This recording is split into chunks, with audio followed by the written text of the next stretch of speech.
My name is Jerm. This is Jerm Warfare, the battle of ideas. Morning, gents. So a comment or a question that comes up quite often, not just in the UK column forums, but just in general discourse, is how do we navigate media? How do we know who to believe, what to believe, and how do we test it? And I think it's a really good question. I mean, I don't think there's a simple answer, and I suppose it's very complex. But I've got a rule of thumb. I'll just quickly throw it at you, and then we can unpack the question a bit. And it's just a rule of thumb. It doesn't mean that it's terribly reliable, but I think it is fairly reliable. Generally, I look at media and I consider how close to power the source of information is. So in other words, UK column is much further away from a center of power than, say, the BBC or CNN. And as such, I put more faith in those with more to lose. And those with more to lose generally are further away from power. Now, that doesn't mean that UK column is always going to be correct, but I think there's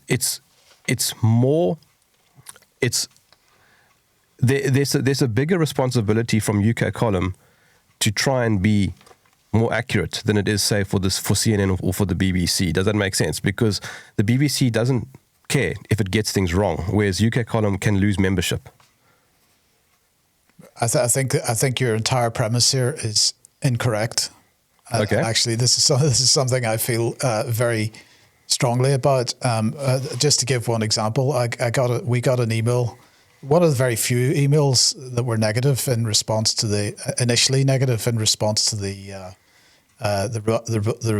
rebuttal that we did, and that was saying basically from now on I will be looking at the UK column through the same lens that I look at the BBC or RT, and I wrote back and said, "Good.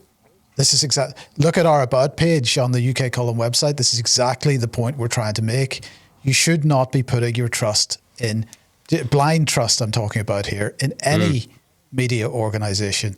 You've got to make your own decisions based on not what they say, not their analysis. Their analysis may come across as being, it doesn't matter which I'm not talking being completely platform agnostic here. Their analysis might come across as being very accurate to you or to me, but that may be because we have a confirmation bias situation going on. What we've got to do is to make our judgments based on, is the primary source material made available? And in the mainstream media over the last 5-6 years in particular, I have seen them beginning to refuse to put links to the source material that they're talking about into their articles. And that is a massive red flag for me. Second of all, have you read the primary source material and made your own decision about what the primary source material is, it says? Has the media outlet been selective in choosing the quotes from the primary source material?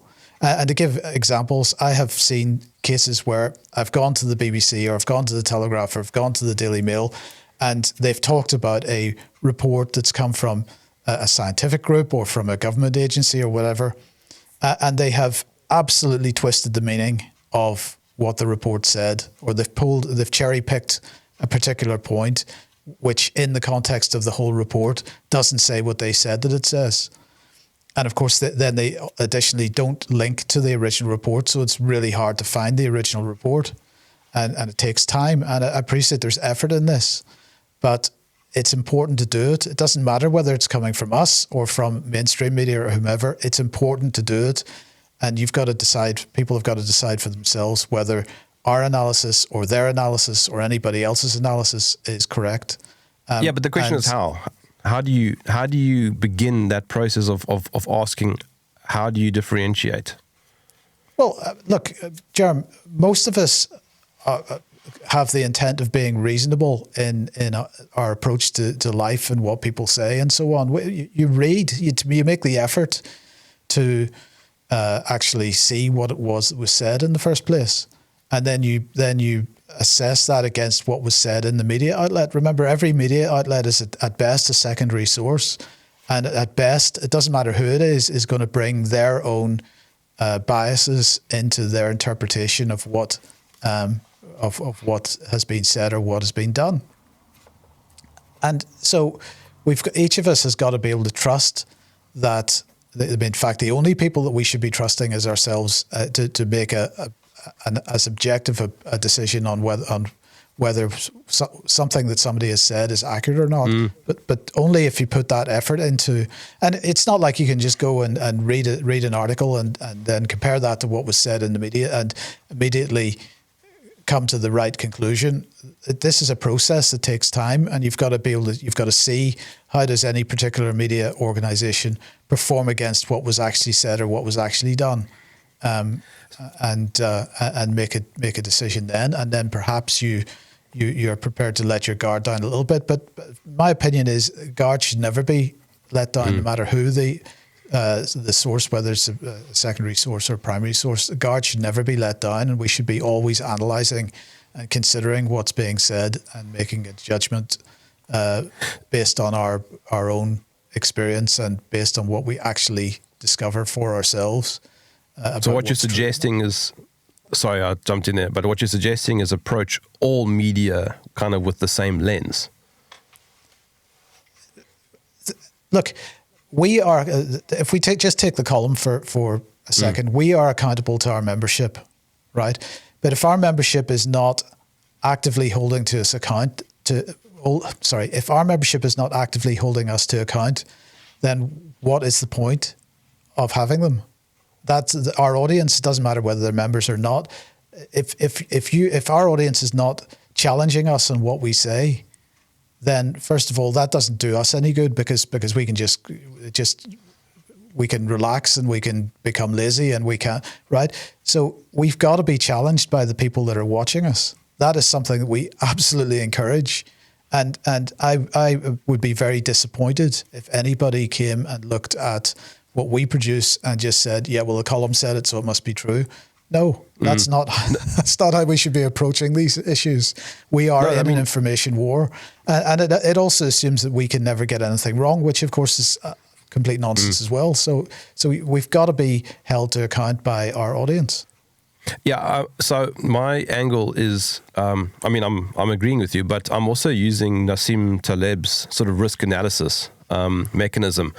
Okay, so he got COVID completely wrong. I get that, but he's written some very, very good books on how one approaches risk. And you only have so much time in the day. So when you open something to read about what's going on in the world, you're making a choice. Like, am I going to go to CNN or am I going to go to UK Column or am I going to go whatever? Yeah, but right? Jerm, sorry, just let me hold on 1 second there, because equally dangerous is to immediately assume that everything that's in the mainstream media is false. It's not. It's not like that, right? Yeah. Of course, the mainstream media is used as a conduit for intelligence agencies and for establishment figures and for think tanks and the rest, and the mainstream media effectively, to a large degree, does a simple job of promoting a particular narrative. But there are good people working in the mainstream media. There are very good journalists working in the mainstream media, and sometimes some stuff gets out. And so we should be looking at everything with a critical eye, not just to see whether it's nonsense or not, but to see whether actually somebody has done a good job. And when they do a good job, they should be commended for that. That doesn't only apply to media, that applies to science. You also have good scientists in the mainstream, for example, who genuinely believe that they're doing good science, even if their starting premise is something with which we disagree. I get what you're saying. Charles, you look like you want to say something. Well, thanks very much. I think what I would say is just go back one step, which is to consider what it is the person who is listening to or viewing news or not, what do they want to get out of it? And it's acknowledged, we've talked about it a lot, it is acknowledged that in general there has been a big switching off of news over the last few years. And I can understand, I can sympathise with that. And I think where there might be a fault line, a more obvious fault line between mainstream news in general and UK column in general is that whilst to a certain extent we are bound to follow or deal with the news cycle, I think the way in which we treat it is different in that we are absolutely not trying to use any particular story to obscure something else that's going on. And in actual fact, it would very much be the other way round. We would endeavour absolutely to bring out those things that would otherwise be hidden or suppressed. So I think that's quite an important thing to make. But as I say, going back to what people want out of it, for those people that have switched off, clearly they think that they can absolutely go about their business and conduct their lives and get out of their lives what they want without the requirement for what we're describing as news. Now, does that mean that they're not reading or watching or listening to anything?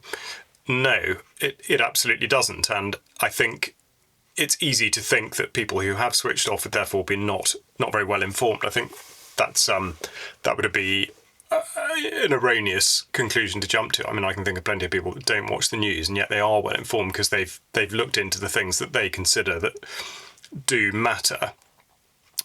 So I think that is I think that's a significant consideration, and with specific regard to UK column, I would say that that people by and large are drawn towards us because of that distinction, because we're not simply puffing out. I mean, you look at the front page of the BBC, for example, today, and consider how many of those stories are we likely to be reporting on. Probably not that many. Some necessarily so, but some, I mean, they are really not. They're not stories. They don't add significantly to, I wouldn't have said, to the sort of the mountain of information that people need in order to make better decisions about their lives. So I think that's an important point to make. And then I think the other thing, with regard to the idea that that there's going to be a better version or a more accurate version of something than another thing. I mean, I just echo Mike's points about typically mainstream, and this is when I say typically, of course there are exceptions, because of course some mainstream reporting, mainstream journalism is very good and absolutely does get to the heart of what it's supposed to. But in general, it is absolutely fair to say that sources are not gone to, quoted accurately, used responsibly, and I do think that is a massive problem. And it does confirm what you're talking about, which is the proximity to power. And I think proximity is an interesting one, because there is also, I think, this sort of assumption that proximity to, let's say, a story, if you've got somebody who has been in the location where a particular event has unfolded, that therefore they must know what's going on. And again, I think that it could be the case, but absolutely it doesn't have to be. And I think that's another element. It's very, in this day of sort of video from everywhere, because everybody has a means of recording stuff. You can see video footage from anywhere and you immediately make the judgment that therefore you've seen what happened and you know what happened. And of course the ability that the mainstream has to pull that sort of resource in gives them, in a way, an asymmetric advantage in terms of being able to convince people of one thing rather than the other, and without then necessarily having to qualify it by giving a detailed analysis of how it is that such a thing did take place and all the rest of it. So I think it is a very complicated picture. I mean, and then one other thing is, just thinking about, say, the two things that sprang to mind would be raw milk and vaccines. Okay, you could say they're both sort of health related, but when it comes to it, the BBC in particular actually has a specific so-called public health responsibility. So there are going to be certain things that they are absolutely bound that they have to say or have to not say. And I think that is incredibly dangerous.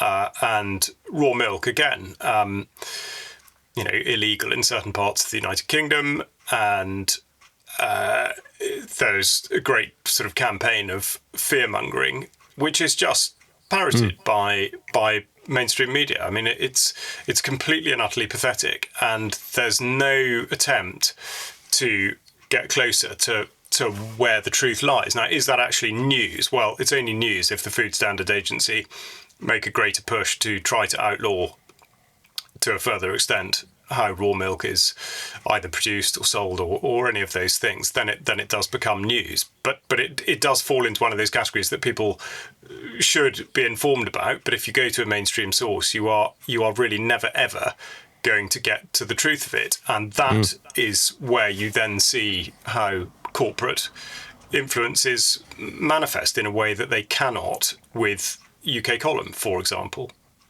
So I've pulled up an image here. I don't know if you can see it. So for those listening, it's just it's like a map of the media, and this is obviously biased because it comes from a particular source. It comes from Swiss Policy Research, but it's a really, really interesting way of looking at power structures and the media. So you'll see UK Column is actually down towards the bottom right.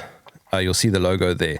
Now, what it's suggesting there is that UK Column is fairly far away from a center of power, which would be on the far left-hand side of the graph.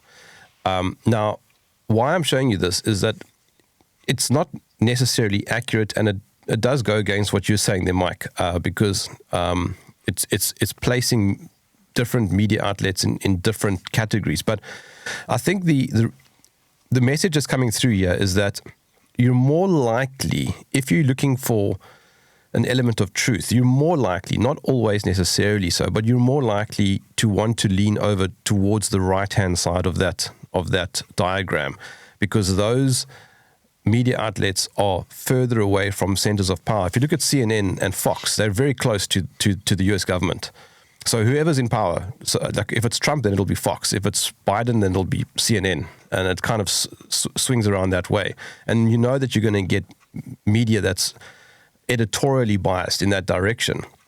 Now, it's not necessarily the case that it's different the further away you move, but it is more likely to be the case that independence becomes more dominant as you move further away from that source of power. This is just a variation of sort of risk analysis that you know, the whole skin in the game concept. It's not necessarily accurate, but it is an interesting rule of thumb if you want to split your time into what it is that you read. And how it helped me during COVID, for example, is back in 2020 when I was trying to figure out what the hell was going on. I found Nick Hudson and Panda, and I found UK Column as it happens. And I immediately went in their directions because UK Column and Panda had more to lose than the Washington Post, you know, or CNN. If CNN got it wrong, it didn't really matter. They weren't going to lose money. But if Nick Hudson got it wrong, if he got the data wrong, he would just not be followed, and Panda would lose their own donations that they were getting. So they had to kind of try and be as accurate as possible with the interpretation of the data. Is that true? Is that true though? Is that true, or could it be said? I'm not in any way casting any aspersions on Panda or us or anybody else, because I know that everybody concerned was doing things absolutely to the best of ability, and I think we ended up producing content which was much more objective than was found anywhere else. But is it the case that, because if we're being completely objective here, that the motivation would be to absolutely be as objective as possible, because otherwise you would be losing memberships, subscriptions, donations, whatever it happens to be? Or would there actually be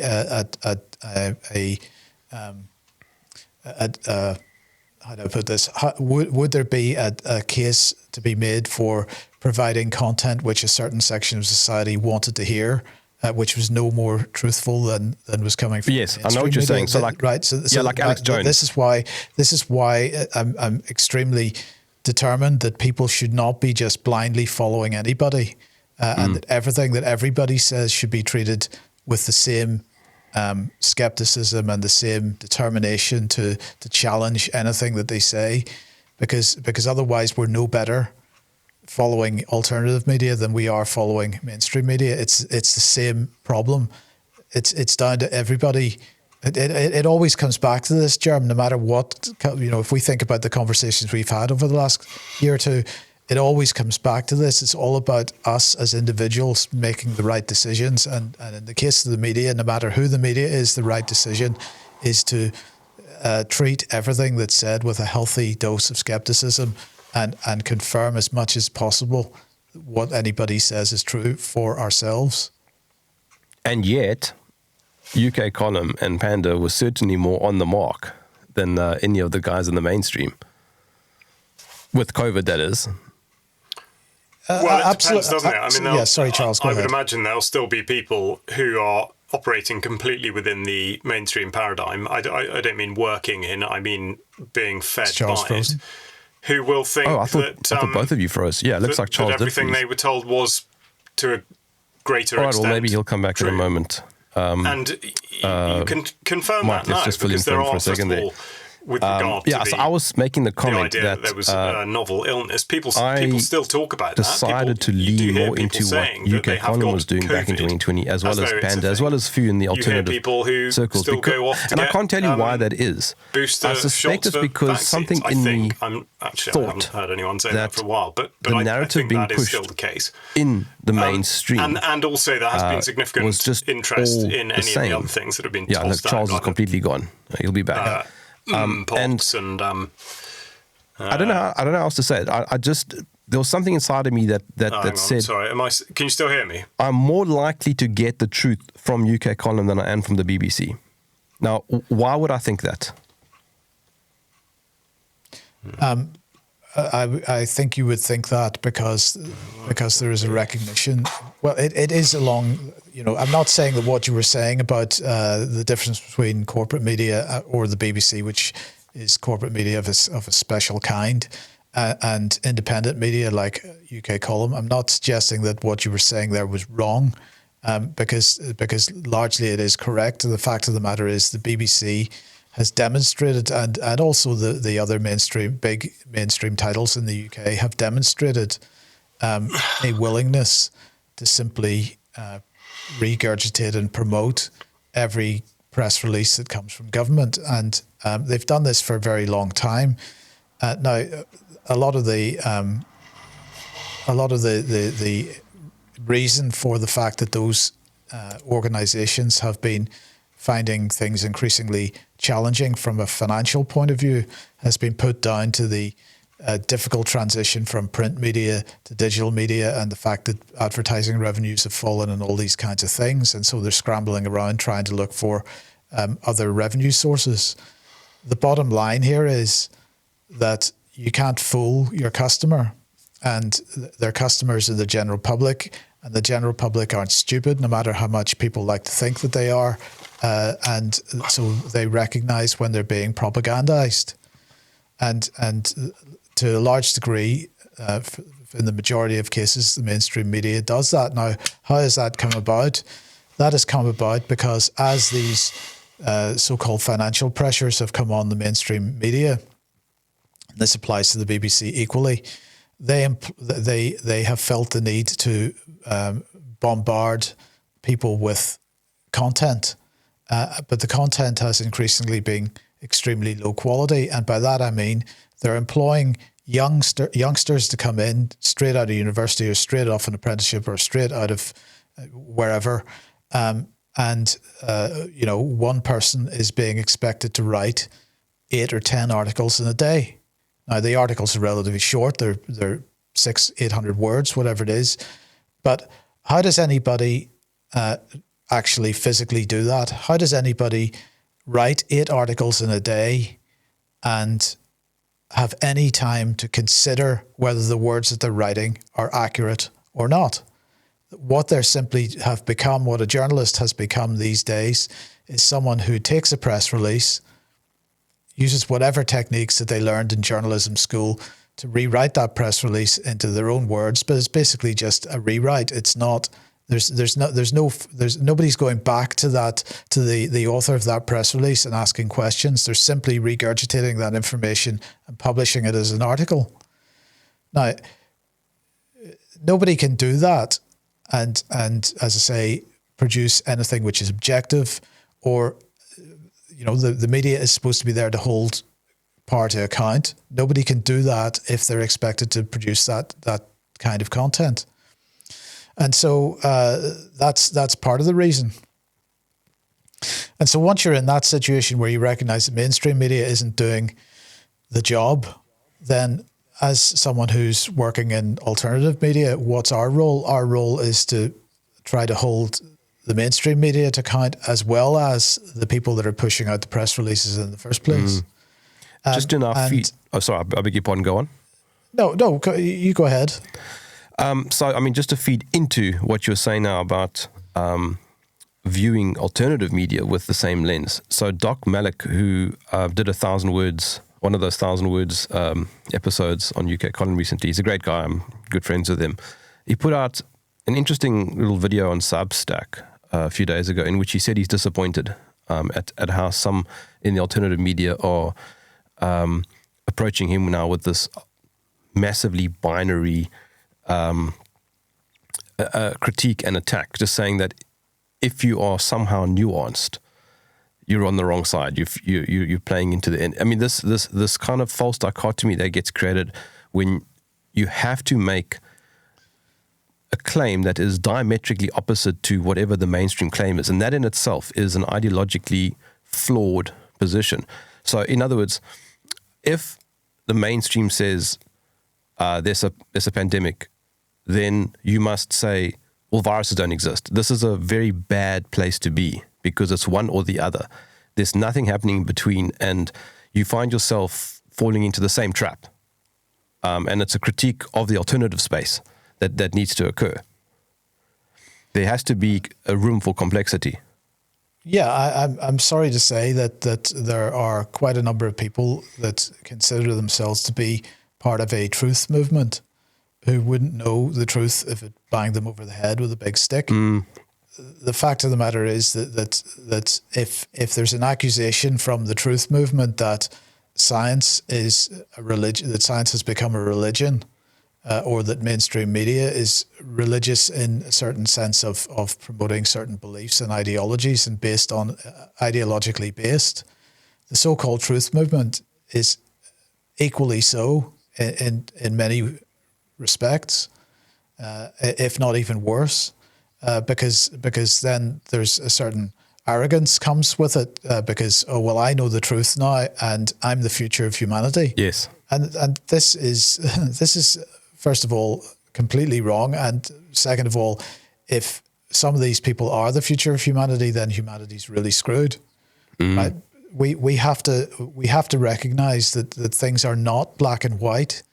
It's all shades of grey, and there is massive nuance in everything that goes on. And I have to say, Jerm, Charles, yeah, sorry, I was just saying Charles is attempting to make a comeback. There Excellent. We go. Charles has brilliant. Charles has come back. So I'll just finish this point if I may. So if since everything is nuanced,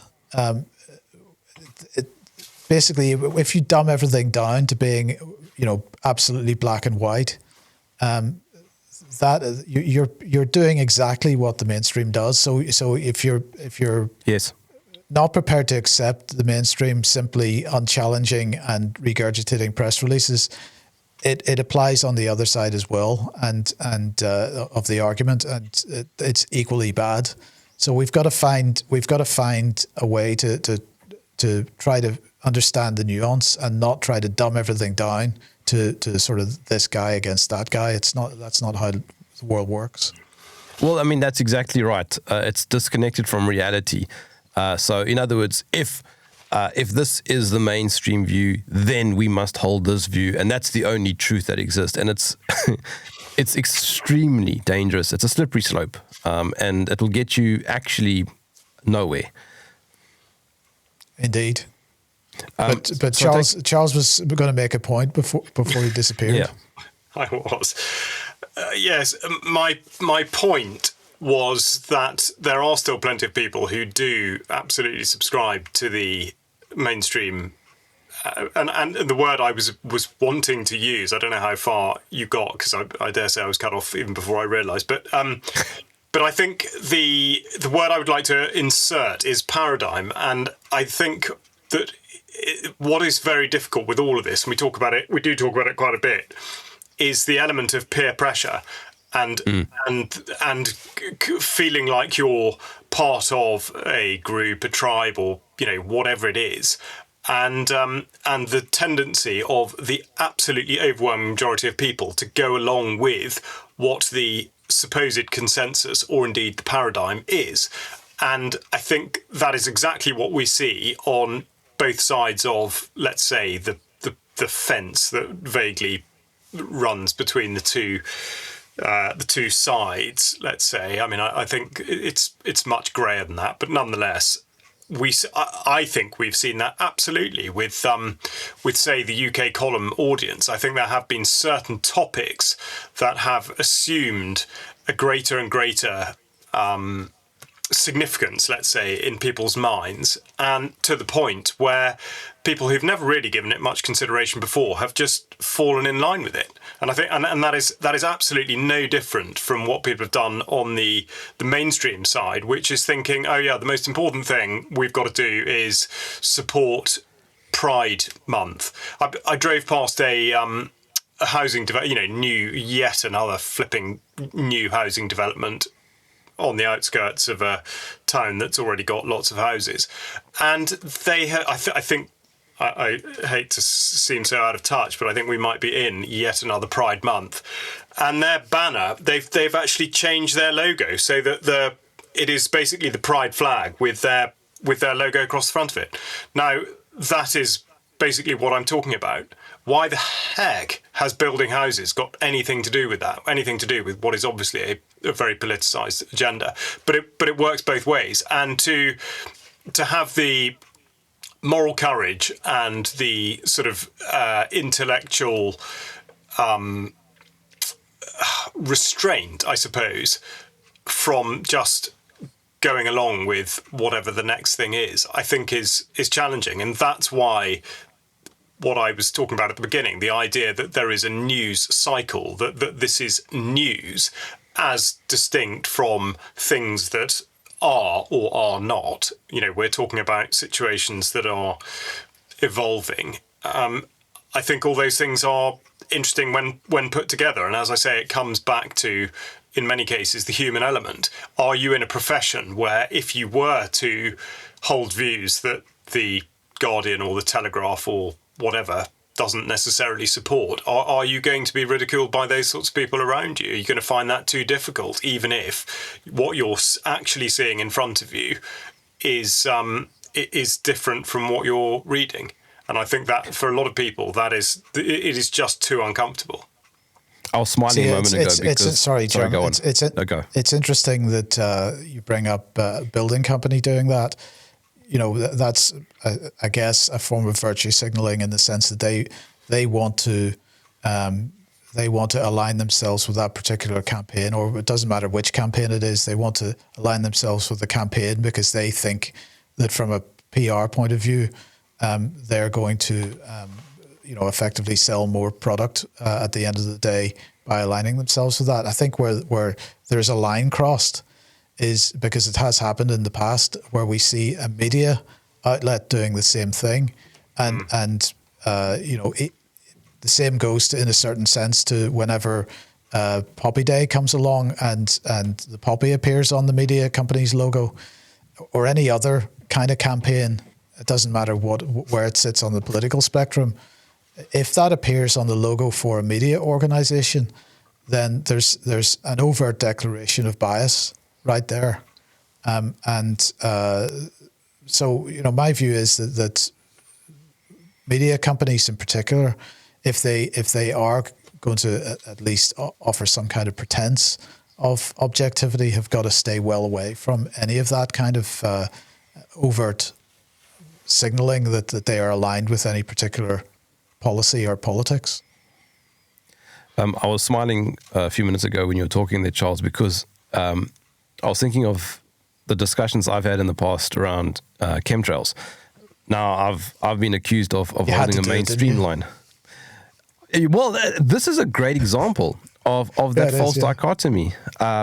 So, in other words, unless I argue that we are deliberately being sprayed from the sky, I'm now pushing a mainstream narrative. Of course, that's not true at all. There's a whole complex discussion that goes on there, which I know you know. But it's that nuanced discourse that doesn't occur, and that's what you were referring to. That was what I had in mind, but didn't want to say because I thought it was I thought it was a bit daft at this stage to. It's a trigger word to toss that in. No, but it is a very important one, and actually, it is not said with any attempt to either make fun of anything or anyone or to ridicule the argument. I think what I would say, actually, sorry, because I think we probably haven't perhaps done a good enough job of doing this.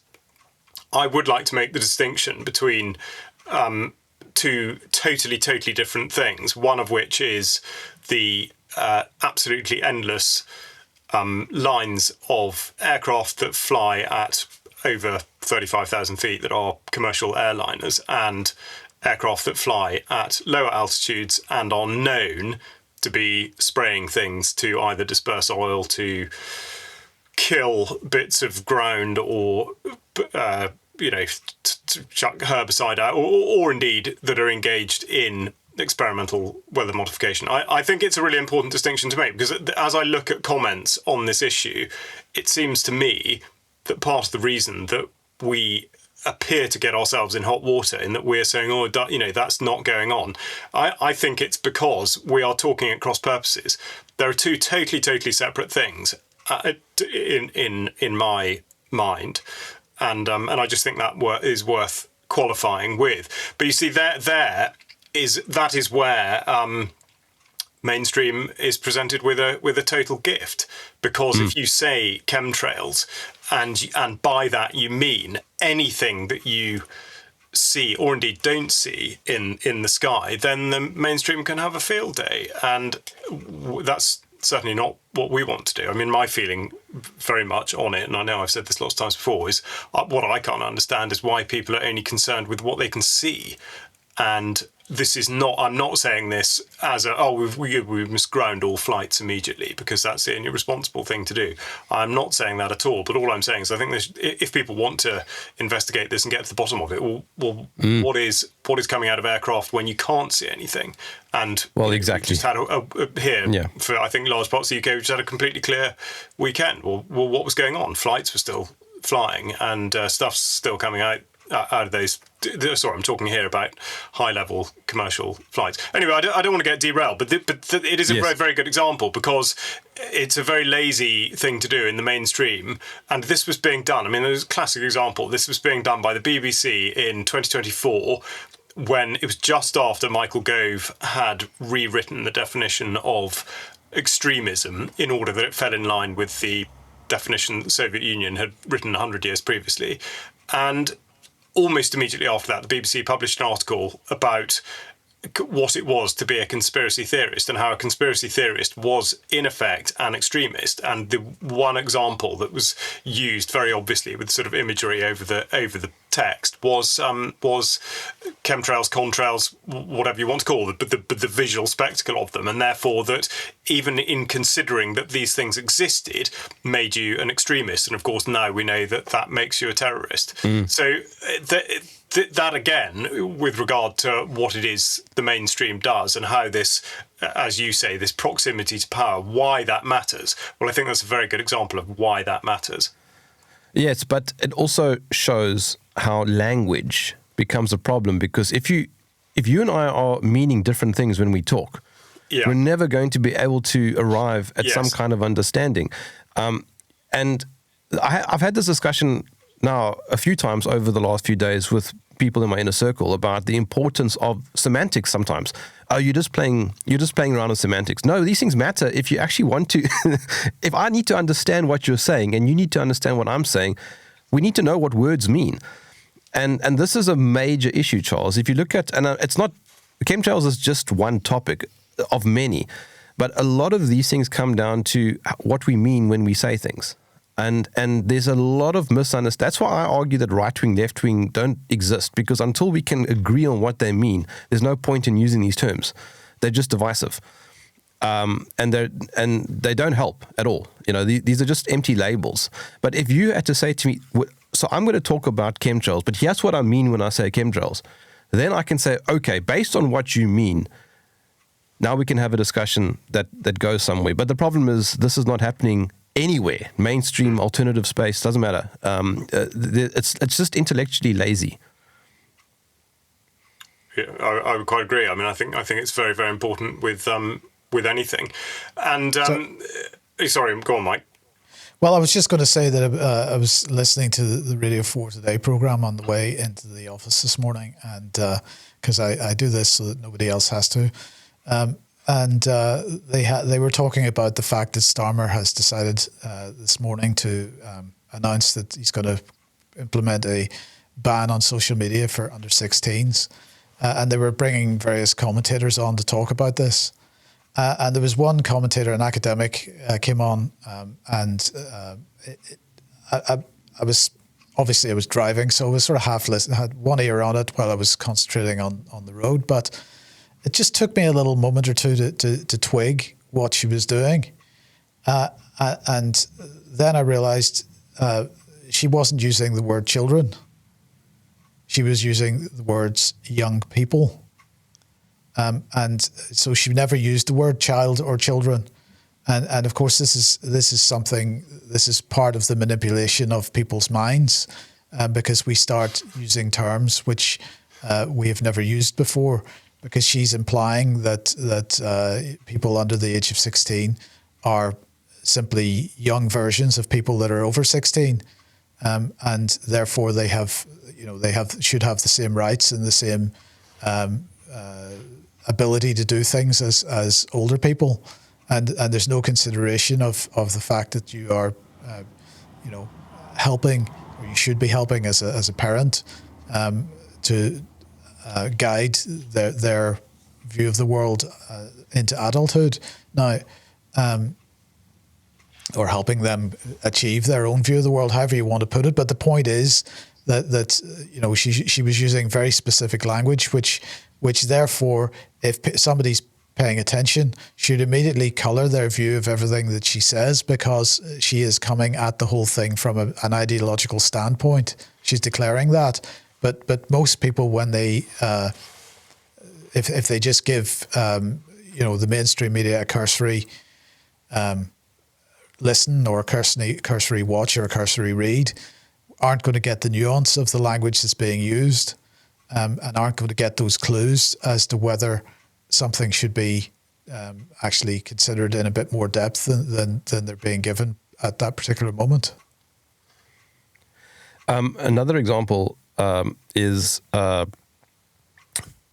language is social credit score. And I spoke about this when I got back from China. And again, it's a breakdown in what we mean when we say things. So someone said, "Oh, you're saying there's no social credit score in China?" And I'm saying the answer is yes, and the answer is also no. It depends on what you mean. Because when I was in Sydney, already in the early 2000s, I was driving with my buddy, and he said to me, "We've got a scoring system here, a demerit system here, where if you break the road rules, you lose a certain amount of points. And if you lose too many points in the space of 1 year, then you lose your license." Now, he didn't call it a social credit score, but that's a social credit score. It's based on your behavior on the road. And I'm not saying it's good or bad. What I'm saying to you is that a social credit score exists around the world in all various forms. We don't have a demerit system like that here. You might have it there, and so for me, that's a novel thing. Another social credit score is if you commit a crime, you're going to struggle to get a home loan or a car loan or something like that. That is also based on your behavior. So that is social credit scoring. So in that sense, China has that. But in the new world order Agenda 2030 sense, no, it doesn't have that. And so this is why language is important. And I'm saying that because it's yet another example of that false dichotomy that gets created. Oh, well, you're pushing the establishment line. No, I'm not. I'm just saying that we need to know what we're talking about.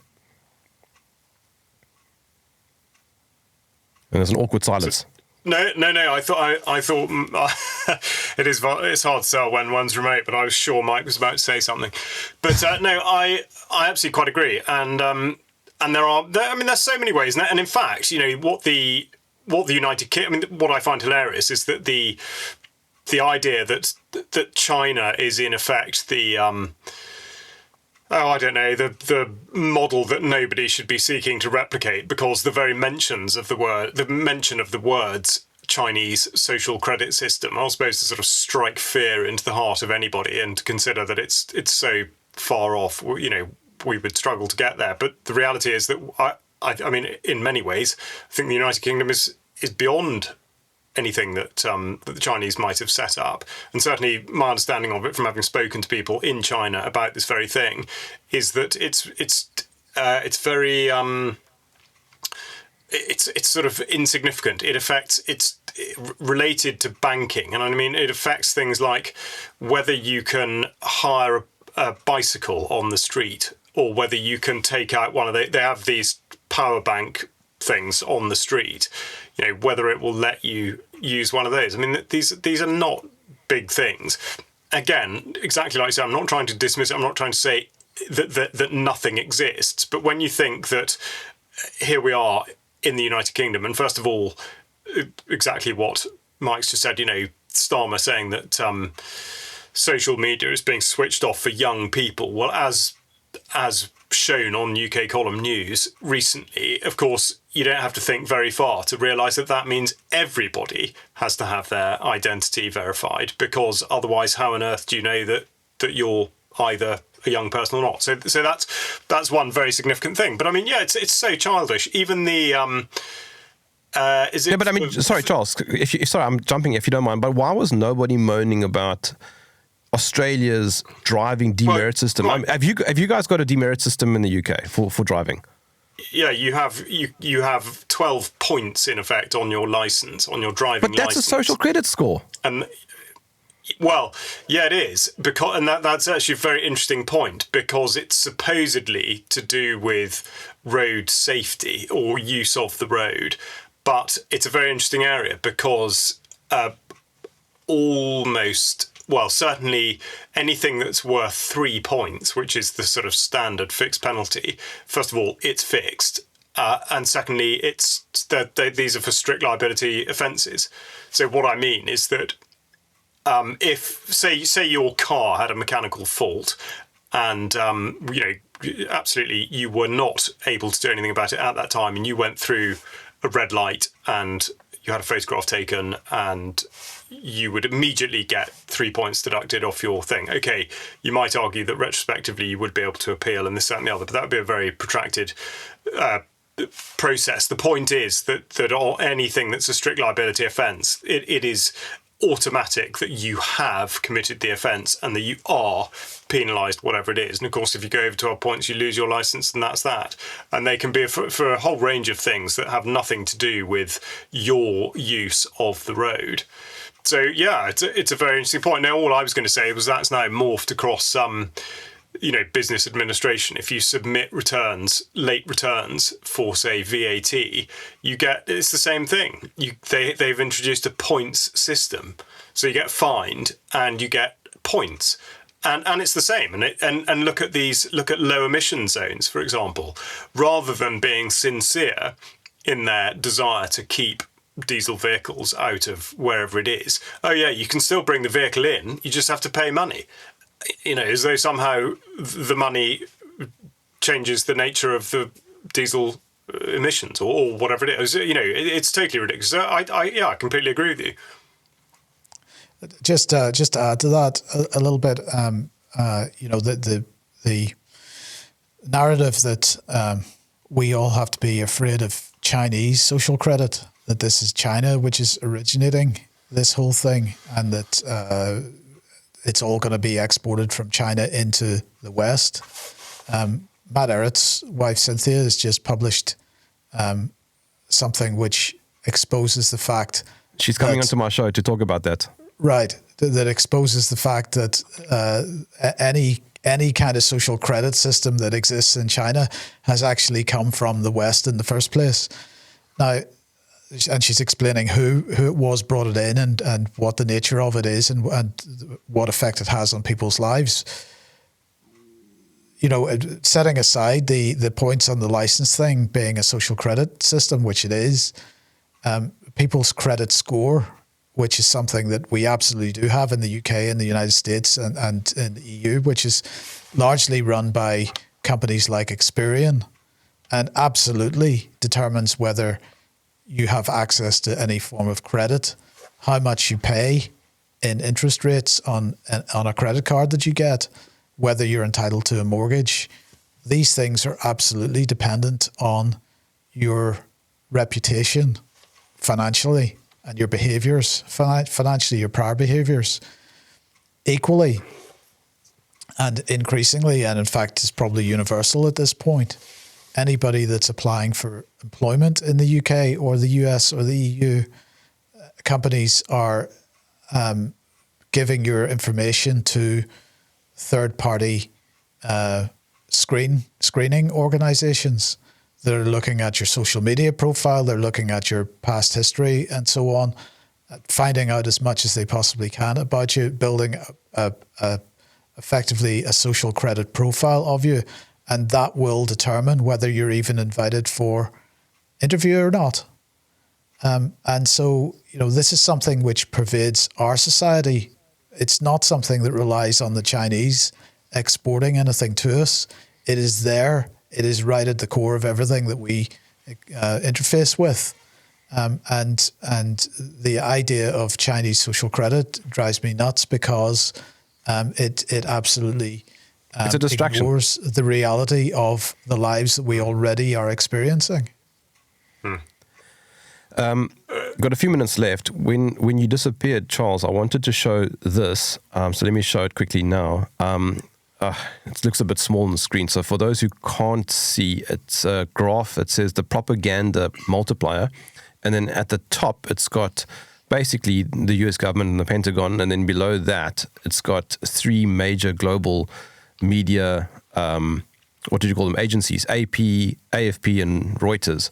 And then below that, it's got a whole pile of mainstream news networks. And then below that, it's got the population at large. And what it's saying is basically that media multiplies from a very, very select few collection of sources. And they just present it in different ways. And you were asking earlier, Mike, how somebody can, write 8 articles or whatever in one day. And it's because I think of this. It's the amplification model where they just get presented stuff and they just change the words around. And they don't need to do their own research. They don't need to be on location. Like Patrick Henningsen is one of the few journalists, I think, who still goes to places. There are very few left. They just get fed information from agencies. And that's also quite an interesting way of thinking about how the media operates. I mean, you think that you are looking at 20 or 30 different media outlets, but they're all getting their news from the same place. Which, again, feeds into what you were saying, I suppose, Mike, is that you need to try and be critical of every source that you're reading, not just because it's alternative. Yeah, I mean, the role of a secondary source should be, in my opinion, simply to point you at the primary source. And that secondary source will give their analysis of it. This is basically what I was saying earlier. We've got to be looking at the primary source and deciding whether they are reliable or whether we need to ask further questions of them.